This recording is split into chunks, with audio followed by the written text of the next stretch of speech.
ये स्टोरी शुरू होती है जब मैं घर से गुस्से में बड़बड़ाते हुए निकल आया था और बस स्टैंड की तरफ आगे बढ़ने लगा। मैं मन ही मन बड़बड़ा रहा था, पता नहीं कितने पैसे छुपा के रखे हैं, लेकिन मेरे लिए एक बाइक नहीं ले सकते। अब मैं यहाँ से चला जाऊँगा और तब तक वापस नहीं आऊँगा जब तक मैं खुद के पैसों से बाइक नहीं खरीद लेता। इतना सोच ही रहा था तभी मेरे पैरों में कुछ चुभने का एहसास हुआ। नीचे देखा तो समझ आया कि जल्दबाजी में पापा के जूते पहन आया हूँ। उन जूतों में कील उभरी हुई थी जो मेरे पैरों को बार बार घायल किए जा रही थी, लेकिन उस समय गुस्सा अधिक था तो मैं बड़बड़ाते हुए आगे बढ़ गया। एकाएक मुझे याद आया कि मैं पापा का पर्स भी साथ ले आया हूँ। मेरे खुराफाती दिमाग में एक ख्याल आया, क्यों ना आज पापा का पर्स चेक किया जाए, जिसे आज तक उन्होंने किसी को हाथ तक नहीं लगाने दिया था। पता नहीं कौन सा खजाना छुपा है इस पर्स में जो किसी को हाथ नहीं लगाने देते। जब मैंने पापा का वह पुराना पर्स खोलकर देखा तो उसमें पैसे तो नहीं मिले, लेकिन पैसों की जगह पर एक छोटी सी डायरी रखी हुई थी। तब मैंने सोचा, ओह, तो यहाँ खजाना छुपा रखा है। मैं समझ रहा था कि यहाँ पापा ने लिखा होगा कि किससे कितने पैसे लेने हैं और किसको कितने पैसे दिए हैं, लेकिन मैं गलत था। जब मैंने उस छोटी सी डायरी का पहला पेज खोल कर देखा तो वहाँ पर जो लिखा था वह थोड़ा सीरियस कर देने वाला था।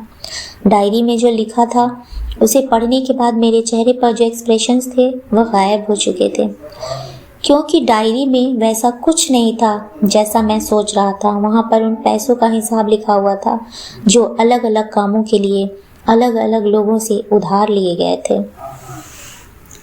उस लिस्ट में कंप्यूटर के नाम पर भी पैसे लिए गए थे। कुछ यूँ लिखा था, 50,000 बेटे के कंप्यूटर के लिए।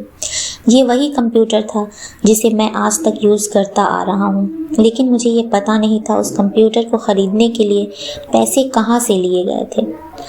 लेकिन आज पता चल रहा था। मुझे आज भी याद है जब मैंने पहली बार कैमरे के लिए ज़िद की थी, जो मेरे पापा ने मुझे 2 हफ्ते बाद मेरे बर्थडे पर लाकर दिया था, जिसे देखकर मैं बहुत खुश हुआ था।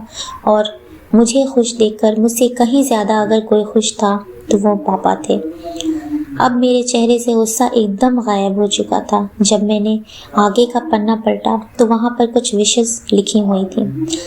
पहली जो विश थी उसमें जो लिखा हुआ था, अच्छे जूते पहनना।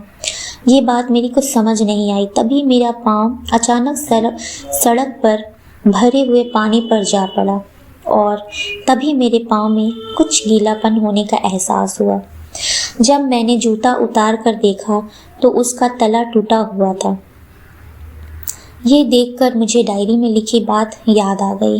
तभी मुझे माँ की कई बातें भी याद आ रही थीं कि कैसे माँ जब कहा करती थी पापा से, अब तो जूते पुराने हो गए हैं, ले लीजिए, तो पापा अक्सर ये कहकर टाल दिया करते थे, जूते अभी और चलेंगे, अभी कुछ दिन पहले तो लिए थे।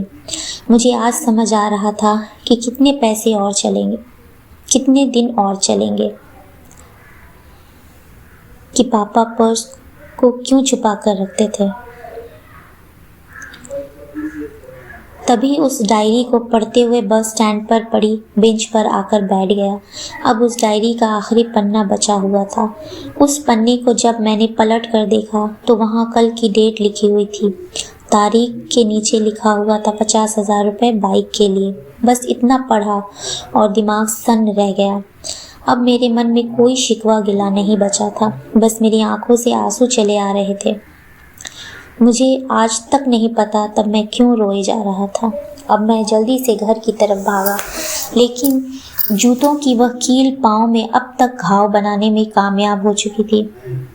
मैंने जूतों को रास्ते में ही निकाल कर फेंक दिया और भागते लड़खड़ाते हुए घर जा पहुंचा, लेकिन पापा घर पर नहीं थे। मैं समझ गया वह कहाँ थे। मैं सीधा पास वाली बाइक एजेंसी की तरफ भागा।